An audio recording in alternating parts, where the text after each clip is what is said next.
On va peut-être pas parler de la cuvée 1858 sans en boire, non? Exactement. Merci, santé. Alors, santé. D'ailleurs, quand tu vas au restaurant et que t'es toute une équipe, bah souvent c'est on prend un 1858, il y a personne qui va dire non. Toi, tu dois te concentrer sur la qualité du vin, la qualité des raisins, de faire les choses le mieux possible. Et puis après, les choses, elles viennent toutes seules. Directement au pied Dirais- de vigne. Non, non, on n'est pas au pied de la vigne, on fait en cave là. Non, non, on n'a plus les mulets, ça c'est bon. En œnologie, en Valais, on peut tout faire. Et toi, ça fait 40 ans que tu t'éclates. Ça fait 40 ans que je m'éclate, ouais. Salut Thierry, Salut. je te remercie d'être là. Je sais le bol que j'ai, parce que t'aimes pas trop te montrer d'habitude dans des podcasts ou dans des émissions, t'en fais très peu. Très très peu. Et Oui. puis, en fait, c'est pas vraiment du bol, j'ai un petit peu forcé quand même. Pour raconter un peu comment on se connaît, on a un ami commun qui est passionné de la cuvée 1858. Puis un jour, je lui ai dit, mais moi, j'aimerais trop connaître vraiment toute l'histoire de comment ils ont créé ce vin, comment ils se sont retrouvés dans un bureau à dire, vas-y, on va faire un super valaisan. Puis il m'a dit, mais il faut que tu rencontres Thierry Delallay, qui est l'œnologue qui a créé la cuvée 1858. Et d'ailleurs, c'est vrai que j'avais jamais vu à ton nom sur toutes les bouteilles. Oui. Et du coup, ils nous ont organisé un petit apéro au cellier où je t'ai posé 50 questions en 1 heure. Au bout d'un moment, t'en as eu marre. Et puis, sur ce, tu m'as fait une proposition pour vous dire à quel point t'es un mec extraordinaire et puis généreux. Et puis, t'es vraiment le roi des bons types. Tu m'as invité à une dégustation exceptionnelle où j'ai pu déguster tous les 1858 depuis 2003, ouais, Ouais. les 20 ans, les 20 millésimes. Oui. Je crois que je me suis jamais autant senti imposteur que ça parce que j'étais quand même avec des pointures de la dégustation. Il y avait ta famille, il y avait les collaborateurs aussi. Puis bah voilà, tu m'as invité à partager ce moment-là avec vous. Puis on a beaucoup parlé de la cuvée 1858 et puis j'avais envie que tu viennes raconter ça sur ce canapé. Donc merci d'être là. Alors avec plaisir, oui. On va peut-être pas parler de la cuvée 1858 sans en boire, non? Exactement. Je crois Je te laisse ouvrir la bouteille. on va ouvrir une cuvée 1858 blanc Ouais, c'est mon préféré, c'est moi qui t'ai demandé du 2022. blanc. Vous avez créé le blanc après le Oui. rouge? Après le rouge. Le rouge, on l'a créé avec le millésime 2003. C'était une idée pour fêter les 150 ans de la maison Bonvin. C'est comme ça que c'est parti un petit C'est peu comme ça que c'est l'histoire. parti, oui.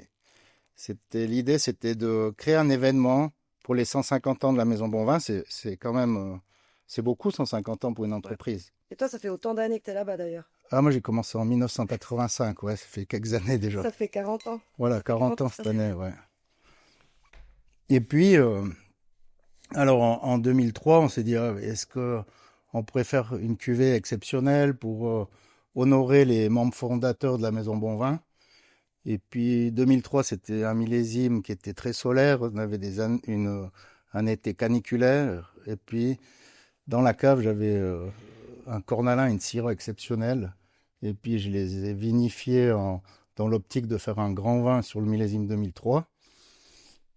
Et puis cette fête, elle était pour 2008, au fait. Ok. Donc à la base, c'était un one shot, c'était une cuvée que vous étiez censé faire qu'un an ou... Ben, dans ma tête, c'était qu'un an, oui, au début. Et puis après, on s'est dit, bon, on va essayer de faire plusieurs millésimes, et puis on va tous les présenter en 2008. Donc on a fait le 3, le 4, le 5, le 6, le 7, et puis en 2008, ben, on a présenté les 3 premiers millésimes, on les a mis sur le marché en même temps. Comme ça, les gens ils pouvaient déguster, voir les différences dans l'évolution du vin, dans l'assemblage. Et puis c'était très bien apprécié.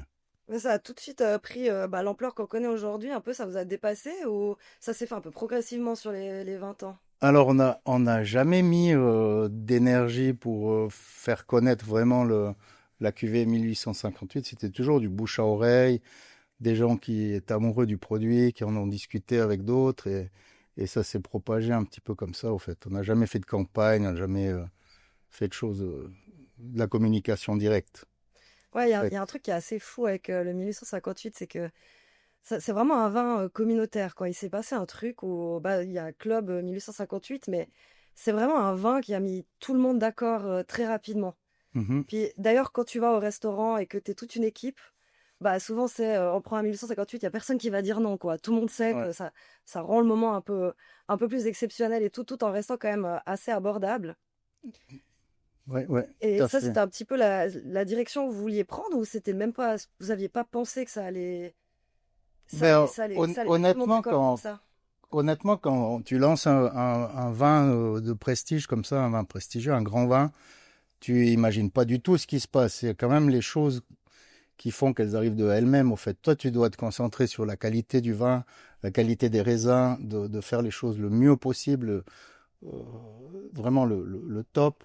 Et puis après, les choses, elles viennent toutes seules. Si tu fais quelque chose qui est pas intéressant, les gens ne s'intéressent pas. Mais si c'est apprécié, si c'est convivial, si c'est accessible à plein de gens, parce que tu peux faire aussi des grands vins qui sont un petit peu élitistes et puis qui plaisent à pas tout le monde, au fait. Mais là, c'est un vin qui rentre dans les appréciations de beaucoup de gens, en fait. C'est ça qui est intéressant Ouais. dans l'assemblage. Il y a quelque chose aussi, enfin, moi, c'est une bouteille que j'adore offrir parce que je trouve que rien que la gueule de la bouteille, en fait, les gens, ils voient que tu t'es pas moqué d'eux. Tu sais, il y a un peu ce truc-là, t'arrives avec ça fait toujours sensation. Donc ça, c'est une étiquette que vous avez créée pour rappeler les 150 ans de la maison. Alors ça, Comment ça s'est passé? enfin, l'idée de départ, c'était vraiment de prendre des raisins autochtones, d'utiliser la vinification d'avant avec les connaissances d'aujourd'hui. Avant, ils allaient ramasser le raisin et puis ils vendangeaient dans des seaux. Et ensuite, ils allaient au fond de la vigne et puis ils mettaient ce raisin dans des fustes qui étaient tirés par des mulets. C'est quoi des fustes? Des fustes, c'est des grands tonneaux qui sont couchés sur un char. Et puis ils versaient ce raisin là-dedans. Ok. Et puis ce raisin, il restait quand même une journée ou 2 jours au bord de la vigne avant d'arriver en cave. Et puis après, en cave, ils vidaient ce contenant pour justement pour faire du vin. Et puis l'idée, c'était vraiment de garder cet esprit de cuvaison en vendange et puis d'utiliser les connaissances d'aujourd'hui et les techniques pour vraiment avoir un produit d'exception. Mais c'est ce que vous faites C'est ce toujours qu'on fait, avec on fait de la macération dans du bois, ouais. Et il y a directement au pied de direct... vigne. Non, non, on n'est pas au pied de la vigne, on fait en cave, là. Non, non, on n'a plus Ok. les mulets, ça c'est bon. Vous descendez directement avec. Voilà. Et puis après, c'était aussi de trouver une bouteille qui avait euh, un aspect un peu ancien. Donc ça, c'est une bordelaise qui a des épaules un peu moins rondes que les autres bordelaises qu'on connaît. Elle est conique. Et puis après, bon, l'étiquette. Alors, qu'est-ce qu'on va mettre comme étiquette? Et puis, ben, les générations précédentes avaient gardé des classeurs avec des étiquettes dedans. Et puis, on a découvert cette étiquette qui est ici, qui avait jamais été... Je te laisse me servir un petit verre. Oui.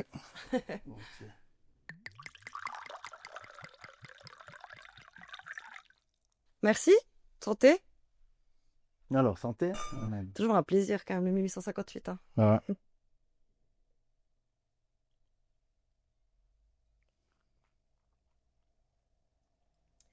Donc on parlait de comment vous avez retrouvé cette étiquette dans les archives en fait de la maison Bonvin, c'est ça? Tout à fait, ouais. Là, c'est une copie. Au fait, c'était une étiquette qui avait été faite dans les années 1900.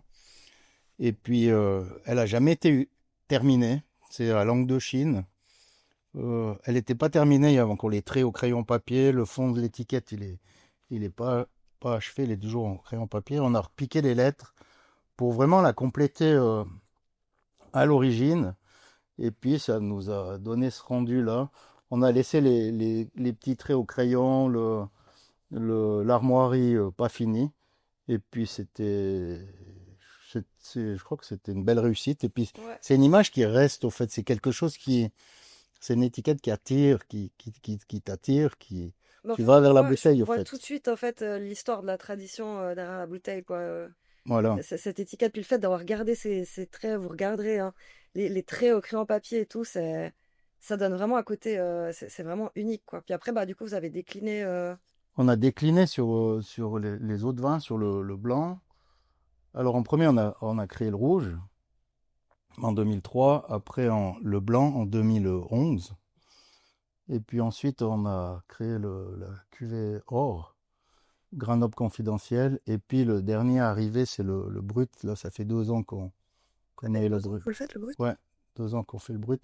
Ça millésime 2018. Et puis on l'a laissé sur latte. Et puis on le prépare au fur et à mesure des ventes, au fait. C'est-à-dire, Alors, c'est-à-dire, c'est très compliqué de faire de la méthode champenoise. C'est-à-dire que tu dois mettre en bouteille, tu fais ton assemblage de vin tranquille, tu le mets en bouteille, et puis avant de le mettre en bouteille, tu dois remettre du sucre et des levures pour qu'il y ait la prise de mousse dans la bouteille. Au fait que le gaz carbonique, il est dégagé par la fermentation alcoolique. Et puis ces bulles, elles sont intégrées là-dedans. Et plus tu laisses longtemps euh, ces bulles dans la bouteille prisonnière, plus elles vont venir fines et harmonieuses dans le, dans le mousseux. Ok, donc au fur et à mesure en fait qu'il y a des commandes, On prépare, ouais. ouais. Parce que comme il y a une fermentation dans la bouteille, on a des lits, au fait, et les troubles le vin. Alors on doit ramener ce dépôt sur le bouchon. On va mettre les bouteilles à l'envers. Et puis après, on va congeler le bout du goulot de la bouteille. On va ouvrir la bouteille pour que ça parte avec Ça le solidifie. petit glaçon. Ouais. Ok. Il y a un glaçon qui va emprisonner ce dépôt et il va être éjecté avec la pression de la bouteille. Et après, on recomplète la bouteille. Et on met le bouchon en liège, le muselet. Et on fait l'habillage de la bouteille. Puis vous avez aussi la grappa. Voilà, on a fait une eau de vie C'était en de... quelle année que vous avez fait la grappa? Oh, pochou. Je sais pas.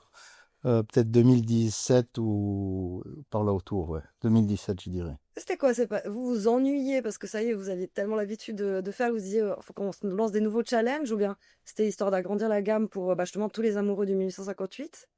C'était quoi la volonté d'élargir la gamme comme ça? Mais élargir la gamme, je crois que c'était le but, c'était de créer, d'utiliser des grands vins pour se faire plaisir et puis faire des grandes choses, au fait. On a des terroirs exceptionnels pour faire des très beaux blancs en Valais, des assemblages de vins blancs élevés en fût de chêne, qui sont travaillés de la vigne jusqu'à la cave. Donc ça va de soi qu'il ne faut pas avoir qu'un rouge. Après, on a des vins liquoreux d'exception qui valent qui ont des notoriétés autant que les sauternes, disons. Et puis, au fait, on a le paradis des œnologues, c'est le Valais. Parce qu'on a tellement de cépages, et puis on a du soleil, on a des terroirs différents, puis on peut s'éclater, hein, comme en œnologie, en Valais, on peut tout faire. Et toi, ça fait 40 ans que tu t'éclates. Ça fait 40 ans que je m'éclate, ouais. Comment t'es arrivé à la maison Bonvin il y a 40 ans? Alors, c'était par hasard, c'était... Mon père, il avait rencontré un représentant qui était chez un vendeur de vin, en fait, qui était chez Bonvin, puis il lui a demandé s'il y avait une place de stage. Mais Et c'était toi qui voulais rentrer dans ouais, le ouais, vin ou pas ouais, du dans tout? le vin, ouais.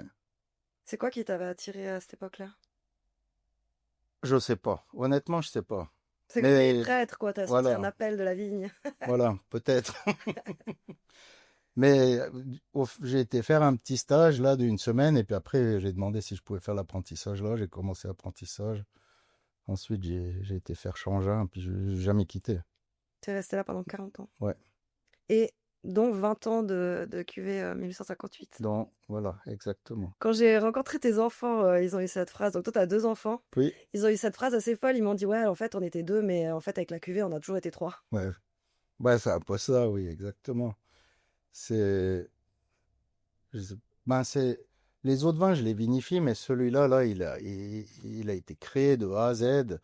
Il y a pas que moi dans l'histoire, il y a Christophe et André aussi qui font partie de l'aventure.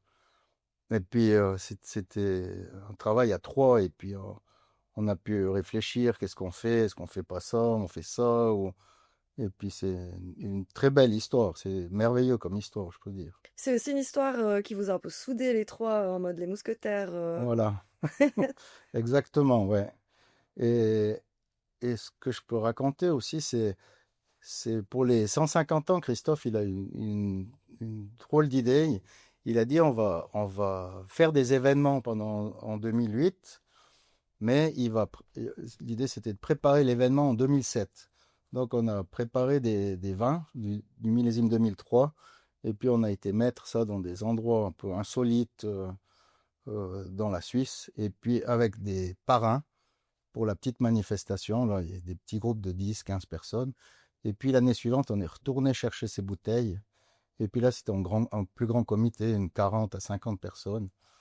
Mais on a mis dans la grotte glaciaire à Zermatt, on a mis sur un char de carnaval à Bâle. Après, il est resté dans une cave à Bâle. On a mis dans la Vigne Farinée, il y a un puits. On a mis au fond du puits de la Vigne Farinée. On a mis, où est-ce qu'on a mis? Au sommet du Bec des Rosses aussi, dans une petite faille avec des cailloux. Au bain des Paquis, sous le plongeoir. En fait, on a fait plein de trucs à Saint-Léonard, Improbable, quoi. dans le lac souterrain aussi. Et puis après, l'année suivante, on est retourné chercher ces bouteilles et puis faire un événement. Ouais.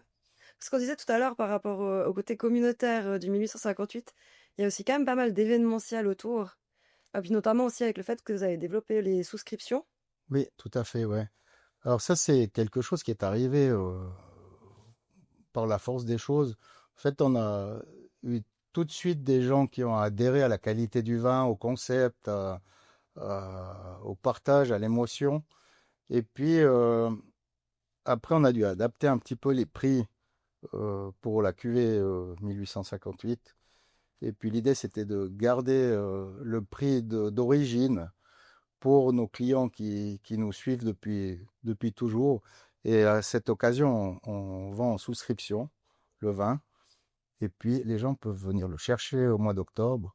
Et Juste puis, pour te expliquer un petit peu ce que c'est le principe d'une souscription. alors la souscription, c'est au fait, tu fais un acte d'achat avant d'avoir le... C'est une pré-vente, au fait. C'est une vente avant d'avoir le vin, avant de le déguster. Et puis, tu passes ta commande et puis après, tu viens la chercher en cave en octobre. Et puis là, Là, de nouveau, vous avez créé un moment magnifique autour de ça. alors là, ça s'appelle la journée 1858. La vedette, c'est pas moi, c'est le vin, le nouveau millésime. Et puis, on profite de le faire découvrir là, le millésime qui est vendu à ce moment-là. Et puis, par la même occasion, on ressort quelques anciennes bouteilles de blanc et de rouge de millésimes antécédents pour voir un peu comment ça a évolué, comment ça se passe, comment ça traverse le temps. Et puis, pour clôturer un peu cette belle journée, il y a une brise-au-lait qui est proposée à tous les gens qui viennent chercher leur vin. Et puis, c'est une journée de partage, au fait. Ouais. Comme toujours avec le 1858, d'ailleurs, Ouais. c'est toujours quelque chose qui rassemble, quoi, que ce soit au restaurant ou à la cave. Là, maintenant, c'est une marque, le 1858. Bah, j'ai des amis sur le canton de Vaud, par exemple. Ils savent pas forcément de quelle maison ça vient. Par contre, ils connaissent la marque 1858. Ouais, ouais. Ça a complètement dépassé le nom de la maison. Bon, c'est le nom de la maison, c'est Bon Vin 1858. Personne ne dit le bon vin. Et des espèces bon vin. Bon, alors voilà. Non, mais c'est quelque chose que vous entretenez ou bien vous essayez quand même. Bon, on voit que sur l'étiquette, le 1858, il y a Charles Bonvin dessous. C'est quelque chose que vous essayez un petit peu d'entretenir, que ça devienne vraiment une marque, ou est-ce que vous essayez toujours quand même de le garder avec le lien de la maison? On garde avec le lien de la maison, bien sûr. Ouais. 1858, c'est l'année de fondation, donc ça fait partie intégrante de Bon Vin, en fait. C'est depuis 1858 que ça existait. Après, on avait des vins cuvée rouge ou cuvée blanche, mais je trouvais vraiment bien de mettre en avant le chiffre. On était un peu les premiers, en fait, à donner un chiffre à une cuvée ou à un vin. Maintenant, ça se fait un petit peu plus. C'est toi qui as eu Euh, cette idée? Ben, c'est les trois, en fait. C'est en discutant, En buvant en l'apéro? buvant l'apéro, ouais, en créant cette belle aventure, ouais. Vous avez été assez loin en termes de reconnaissance dans le monde entier, justement, avec ces vins.